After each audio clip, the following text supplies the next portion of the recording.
Have you ever felt it? That deep, bone-weary exhaustion that just doesn't make any sense? The kind that shows up in the middle of a quiet afternoon, when you really haven't done anything strenuous at all? It's a really common and, let's be honest, deeply unsettling part of life for so many people over 60. But what if I told you that this fatigue, it isn't a sign that you're failing? What if it's actually a signal from your body that the rules of energy have completely changed? The exhaustion of the empty day. That phrase just hits, doesn't it? It's a total paradox. You've got more freedom than you've ever had, a schedule that you're finally in charge of, but you feel more drained than you did at the end of a 40-hour work week. I want you to know this is not just in your head. It is a biological reality, and today we are going to unpack it piece by piece. All right, so here's our roadmap. We're going to start with this mystery of empty day exhaustion. Then we'll dive right into the science behind it, what I call the brain's hidden tax and the high cost of feeling. From there, we'll introduce a totally new way to think about your resources, seeing energy as your new currency. And I'll give you the tools to become an energy accountant. And finally, we'll wrap it all up by reframing this whole experience with the wisdom of the battery. Okay, so let's start right there with that central mystery. The whole structure of your life has changed. I mean, the relentless demands of a career, they're gone. The kids are grown. Your time is, at long last, your own. But instead of feeling free and light, you feel heavy. Why is it that a day just brimming with potential can leave you feeling so completely depleted?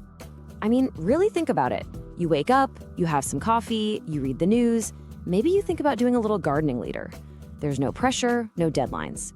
And yet, by mid-afternoon, this wave of fatigue just hits you so hard you feel like you've been running a marathon all day. This isn't laziness, this is biology.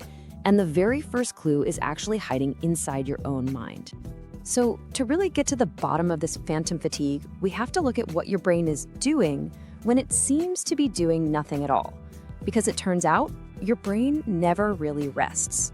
Instead, when it's idle, it kicks into a default activity that has a surprisingly high cost. Think of it like a hidden tax on your energy reserve.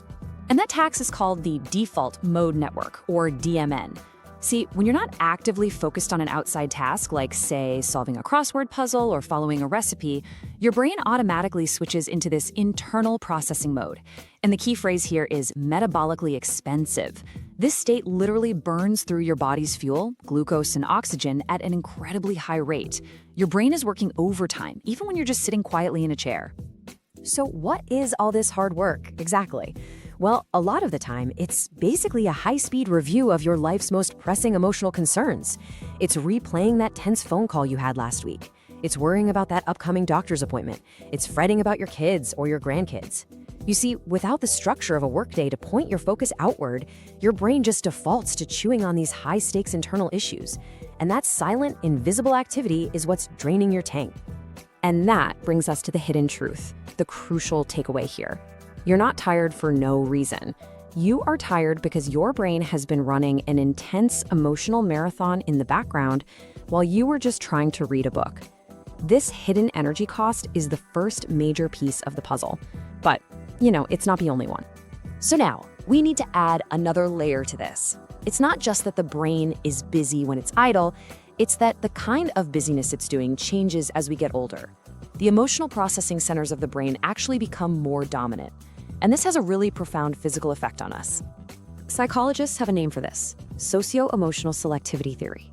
It basically says that as our time horizons get shorter, our brains instinctively shift gears. They move away from just exploring new things and move towards finding deep emotional meaning. Now, this is a beautiful part of aging. It leads to stronger relationships, a deeper appreciation for life. But there's a biological cost. Our brains start processing all this emotional data with a much higher intensity, and that takes a real physical toll. And this brings us to a really critical concept called allostatic load.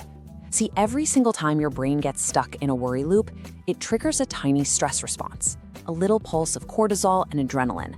And when that happens over and over, day after day, it creates a cumulative wear and tear on your body.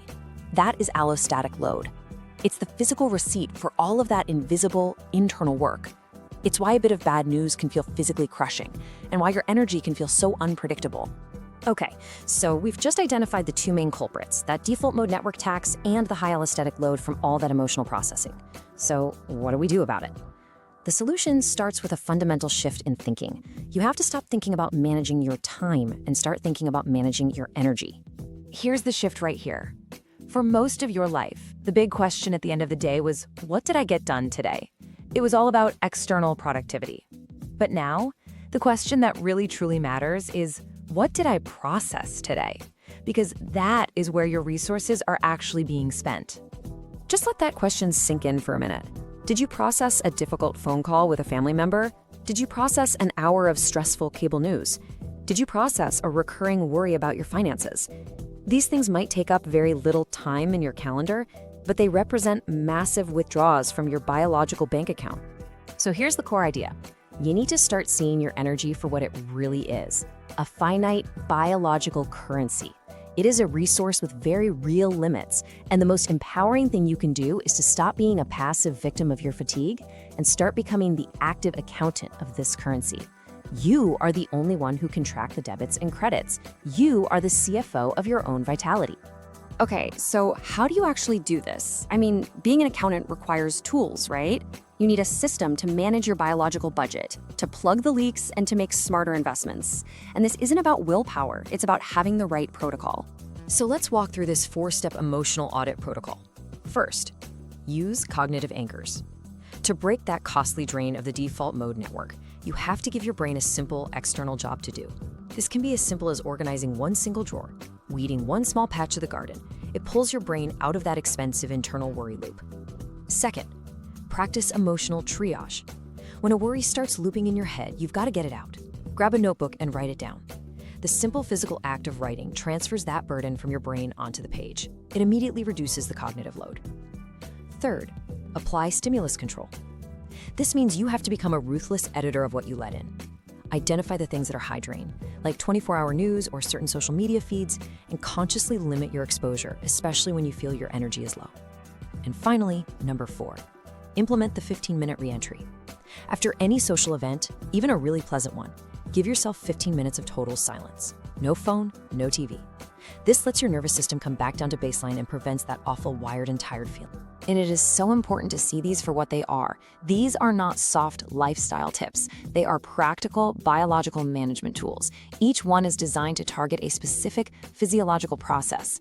Think of them as the tools you use to find and stop the silent, invisible leaks in your energy account, putting you back in control.